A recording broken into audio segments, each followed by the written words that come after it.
He came like an avalanche made of gold and cameras, arriving at dawn with a promise stamped across every billboard and every headline. They called him the president on the banners, though he had left the office years earlier. They called him a builder, a showman, a man who turned every stage into a theater. He spoke in short sentences that landed like coins, and his smile was an advert, wide, rehearsed, profitable. When he announced the games, he did not speak of sport. He spoke of legacy. He spoke of greatness. He spoke of an opportunity to prove once and for all that history belonged to those who had money enough to buy it. They named the project Trump Glacier because he insisted on his brand in the name, and because the world liked the brutal honesty of it. The site was a sliver of the Arctic, a place of white silence and hard wind, where the horizon looked as if it had been erased with a ruler. He promised stadiums carved from ice, arenas with roofs of glass, hotels that glittered like ships of light, and an opening ceremony that would be watched by billions. He promised a city without borders where the best of humanity would gather, and underneath his promise ran another current. What he built would belong to him. The committee signed. The sponsors wrote checks with hands that shook not from cold but from calculation. Nations sent letters of intent and delegations who would later stand under banners that represented nothing more than a number on a spreadsheet. Critics called it madness. Supporters called it innovation. The world, tired of speeches and treaties, loved spectacle, and spectacle loved him.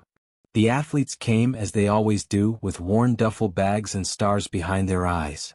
They came with coaches who could name every athlete they'd beaten and every limit they'd almost touched.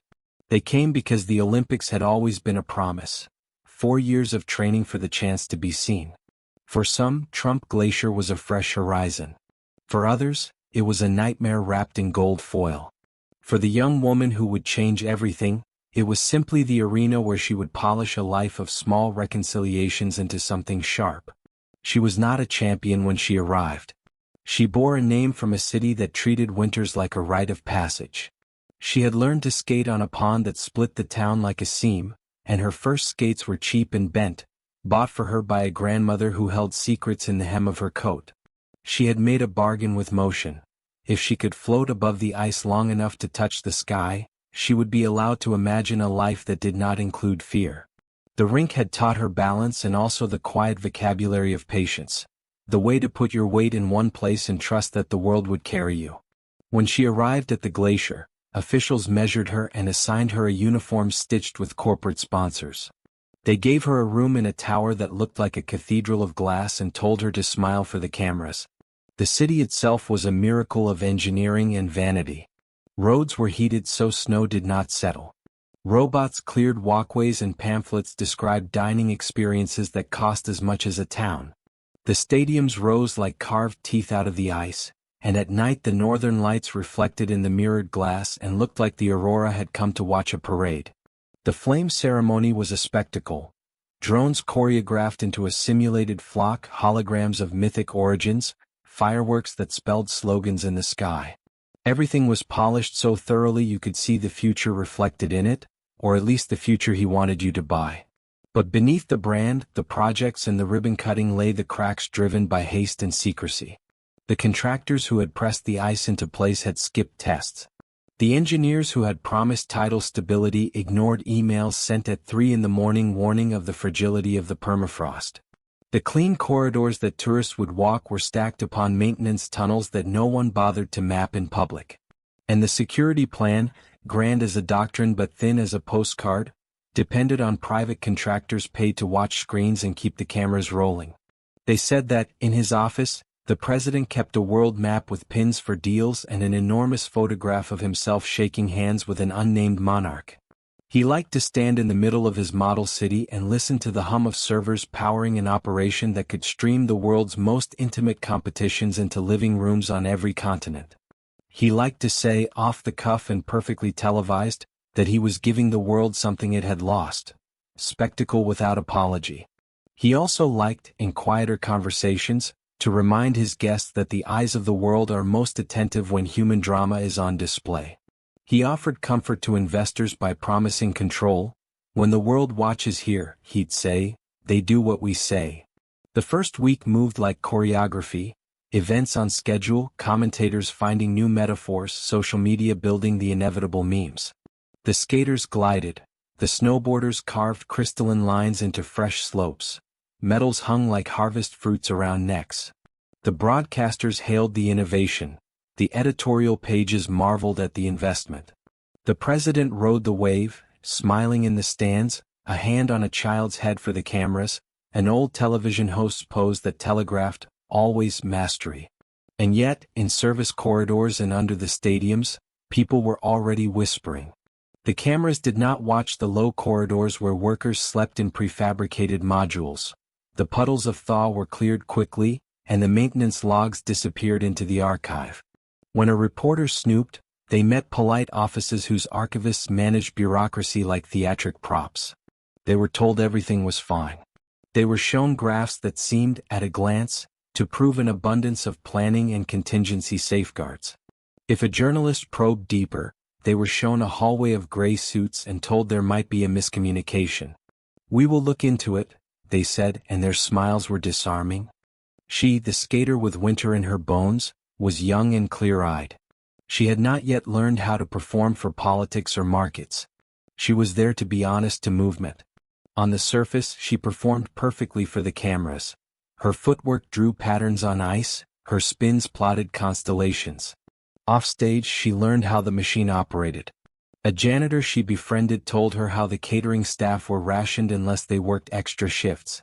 An older athlete confided that medical checks felt hurried, that needles were given with assurances that were more friendly advertisement than medicine. Small things surfaced in her days. The way a security guard lingered too long near the changing rooms, the smell of cold metal in the air beyond the public corridors, the way train schedules shifted on the overnight without notice. She collected these things like a quiet catalog of unease. She asked questions because she had learned that sometimes the why of a thing is the point where the world bends. "Who owns the ice?" she asked one night as she sipped cheap tea in the athletes' cafeteria. The man across from her shrugged and said, "We all do. And we all pay." No one could say whether she meant it as an answer or a warning. She left him with a smile and a feeling like a cold stone beneath her skin. There were rumors that the president wanted competitive edges that could be sold, that he had asked technologists to create analytics companies that would monetize the very motion of the athletes. Their biometrics, their stress levels, their likely performances. There were people who argued that transforming sport into data would optimize training and safety. There were others in quiet rooms who whispered that such data could be used otherwise, to manipulate broadcasts, to predict rivals' performances, to craft narratives that could influence a stock price or a Senate vote. No one showed a paper that proved anything, because the truth that matters most in a spectacle is the one the audience accepts. As the days passed, the young skater began to notice more than whispers. She noticed absences. Athletes who had been rostered the day before were gone without explanation. A transporter that had delivered technical equipment vanished with a crate of cameras and several technicians overnight. An accountant she met in a hallway told her, with a face she did not forget, that sometimes the ledger must be cleaned so the headline remains pretty. He said it like a confession and like a defense. On the 8th day, something happened that would not stay contained in a corridor or a message thread. A broadcast feed from a prelim match glitching mid-clip became a doorway. Viewers in some countries saw a face that did not belong to a smiling crowdsourced montage. They saw Russians in suits speaking in the background, and a table on which a man in a corporate lapel pin signed a small glossy page. The president's smile flashed across the screen, and the image then dissolved into a vaunted exact shot of a skater's landing, as if the glitch itself had been a designed moment. Analysts debated whether it was a hack, a leak, an error. The truth was less neat. Some feeds were manipulated to test the boundaries of control.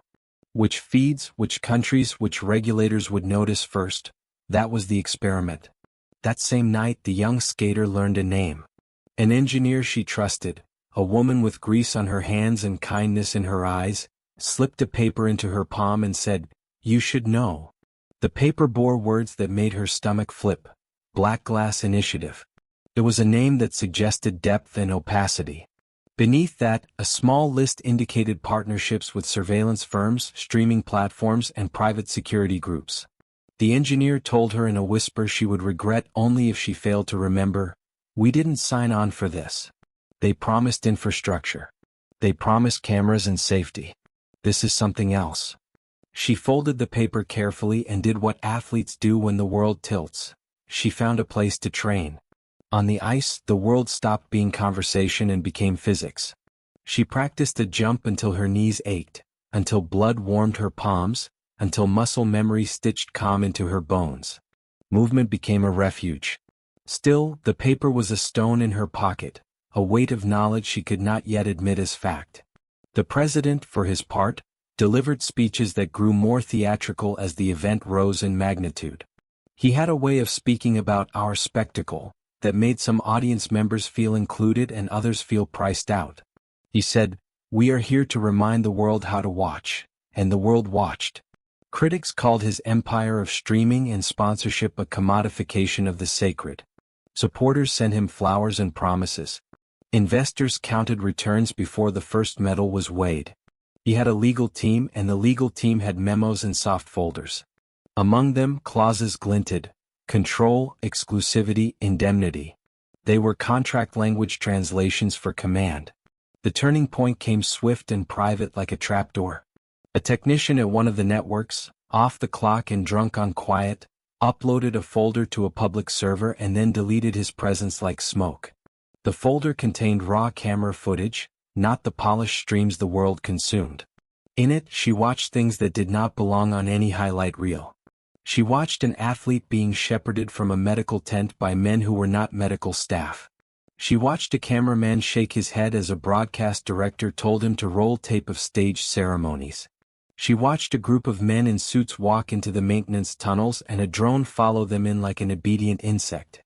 She watched the sport, in 1,000 frames, turned into product.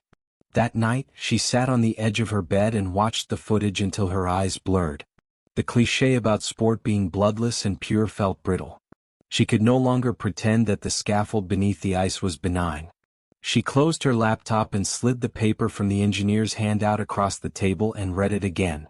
She felt like someone who had learned the ending of a story while still inside it. She did what many who feel powerless do: she reached out. The journalist who had come to cover the glamour of the games but had found his own conscience instead answered at dawn. He had a temper tempered by long nights and a private inbox filled with documents like the one she had. They spoke in code. They arranged to meet in the service corridor beneath the smallest arena, surrounded by pipes that hummed at the pressure of machinery. He handed her a recorder and said, "You can be the voice." She thought of the thousands of judges and cameras, the sponsors, the child who looked up at her in the stands and said, "Tomorrow I skate like you." She thought of courage as muscle and decision and an unwillingness to let the moment be stolen. The journalist said, "If we go public, they'll call us liars. If we leak, they'll call it sabotage.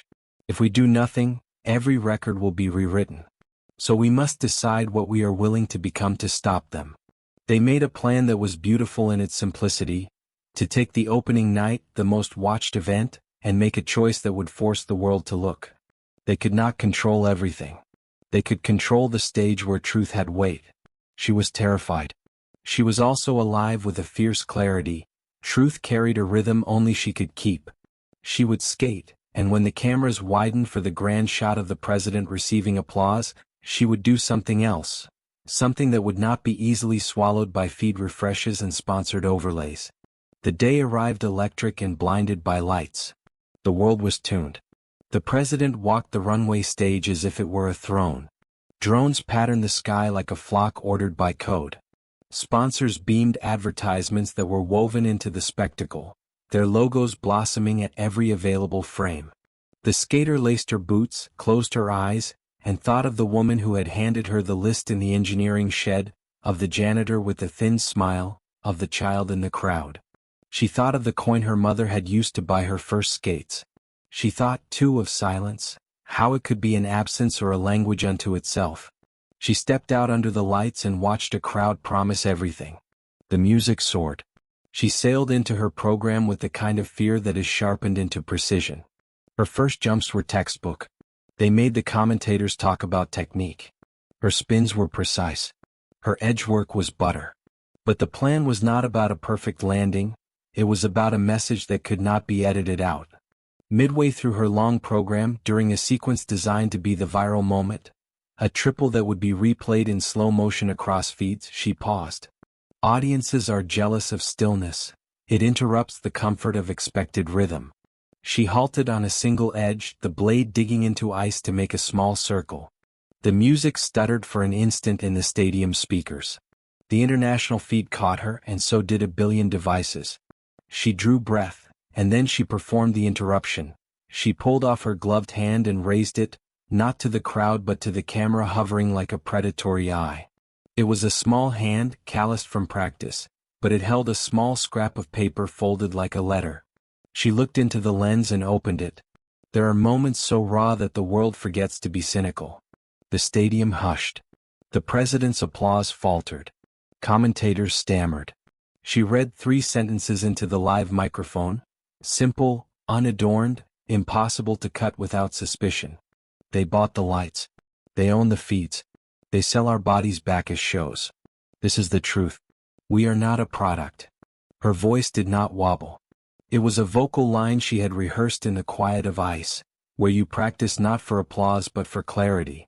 Around the world, the feed fractured as engineers monitored for censorship. The president's face, in a moment of unguarded control, tightened. The broadcasters tried to cover with cutaways. The stadium tried to drown her with music. The commentators called it a stunt and then called it a protest and then called for calm. But the 1,000 small screens across the planet had picked up the sound. The journalist she had confided in had already pushed the backup, the raw file, the unedited stream, to an independent server. The video was copying itself faster than the corporate teams could scrub it. The president's men moved like tides. Security hustled through the aisles. Never before had the stadium felt so fragile. He rose, and his hand moved toward the microphone with the practiced quickness of a man who expected to always be heard. But he could not prevent the rush of response. Athletes in the stands began to stand. The janitors cheered. Members of the press shoved to the aisles, phones aloft. For the first time in that manufactured paradise, the audiences broke through the architecture of spectacle. Within hours, live feeds across continents carried the skaters' words. Opposing networks played the clip as a meteor. Some removed it quickly, citing policy and contract. Others were slower, and in that slowness the truth spread. Comment sections filled with something close to rage and something close to solidarity. Sponsors trembled. Investors flinched. The president, furious and calculating, moved to discredit her. They released statements calling her a pawn of foreign interests, an ungrateful performer looking for attention. They filed legal threats against the journalist and the engineer. They claimed irregularities in accreditation, unpaid fines in transit, documents that could be invented and then paraded like weapons to redirect moral outrage. The legal teams worked the language like a scalpel. They framed the narrative in a way the algorithms love to amplify: conflict, scandal, diversion. But the skater had done something else besides speak. She had shown the world a witness who could not be res-hot. She had made living proof arrive in the feeds. The engineer came forward on a stream patched through secure nodes and detailed the Black Glass initiative, not with numbers that lay flat in policy, but with names and visuals and PDFs that could be verified. A whistleblower from within the security firm published a memo showing redaction marks that linked the initiative to the private contractors. A lawyer in Geneva filed a case under human rights statutes about unauthorized biometric data collection. The avalanche moved. The machinery groaned. There were reprisals. There always are in stories like this. The skater found herself blacklisted from other competitions, her sponsors reneging on deals that had been promised months earlier. Doxing campaigns targeted her social feeds. Online mobs rose like smoke. She received threats that required police intervention. The president used the orchestra of legal and media power to flatten her into smaller things in the eyes of many. He called for restoring order, and for bringing back the art of watching. He framed the revolt as an act of chaos, an interruption to the joy he had built. And yet the movement grew thin and sure in its own ways. Small trade unions began to talk about contracts. Athletes in other sports staged symbolic pauses. A competitor in speed skating refused to accept a medal on stage without acknowledging the workers who had built the rinks. A television producer quit on air, dissolving into a sob while channels looped his last protests. These were not mass revolutions. They were 1,000 small filters of conscience that together refracted the light. The president retaliated with money and legal muscle, but the world had learned how to look. The public conversation that followed was messy and human. Some viewers stood with him, offended by the spectacle and determined to support the economy and the visibility of the nation. Others stood with the skater, rattled and angry that sports, for a moment, had been shown to be a market where bodies and stories were packaged and sold. Regulators convened. Committees met. Technical audits were demanded and launched. The president's legal team fought back, but in the courtroom of public opinion the trial was live, and it had no bail for paid influence. Then it happened, the ice itself betrayed them. Engineers, called in to assess structural claims the whistleblowers had made, published a report that the permafrost under the stadium was destabilizing, not slowly, but with a shifting rush made inevitable by climate and the strain of heavy construction. The foundations, preloaded and warmed by subterranean heating to keep the roads free of snow, now trembled under the load of the networked architecture. What had been boasted as a triumph of human ingenuity was, in transparent planning documents that leaked, a disaster waiting to be marketed. On a night when the stadium pulsed with music and the president gave a televised address promising resilience in the face of reporting, the first tremor came. It was not dramatic at first. A shudder, a ripple of movement, an uneasy murmur. The lights flickered. Cameras flinched. The sound mix scratched. People laughed off the tremor at first, assuming it a part of the show, a staged effect for drama. Then a crack appeared like a wrong note, stretching along the underside of a concourse. The sound of the structure shifting was a long, terrible string, and the audience could not decide whether to rise and run or to sit and watch. For those in the stands, it was the moment theater gives us when the actor forgets a line. Reality intruded. Then came the breaking. An enormous sheet of ice split half-surface in the outer ring unmoored, and water bled into the service tunnels.